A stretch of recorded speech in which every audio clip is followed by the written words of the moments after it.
কয়েকদিন বৃষ্টিটা একটু থেমেছিল, কিন্তু আজ থেকে দেখছি আবার স্টার্ট হয়ে গেছে। আর এই বৃষ্টির মধ্যে বাপি গিয়েছিল ওল খুলতে, পিছু পিছু আমিও গিয়েছিলাম। এখানে মোট 3টে ওল লাগানো হয়েছিল, যার মধ্যে থেকে 2টো খোলা হয়ে গেছে, এটাই লাস্ট ছিল।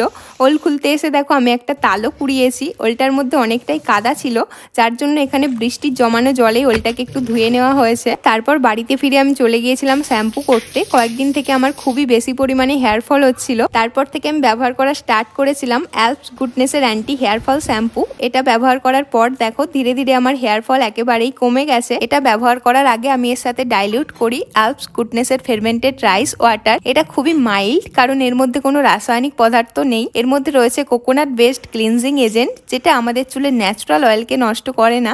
এছাড়াও এর মধ্যে রয়েছে মেথি দানা, যেটা আমাদের হেয়ার ফল কমাতে সাহায্য করে। আর আগে দেখো আমার কি পরিমাণে চুল ঝরতো, কিন্তু এটা ব্যবহার করার পর আমার নতুন চুল গজাতেও স্টার্ট করেছে। আর এটা ব্যবহার করার পর থেকে আমার চুলটা আগের থেকে অনেকটাই সিল্কি আর শাইনি হয়ে গেছে। তোমরা এটা কিনতে চাইলে কিউআর কোডটা স্ক্যান করে নাও, অথবা তোমরা এটা পেয়ে যাবে purplle.com থেকে।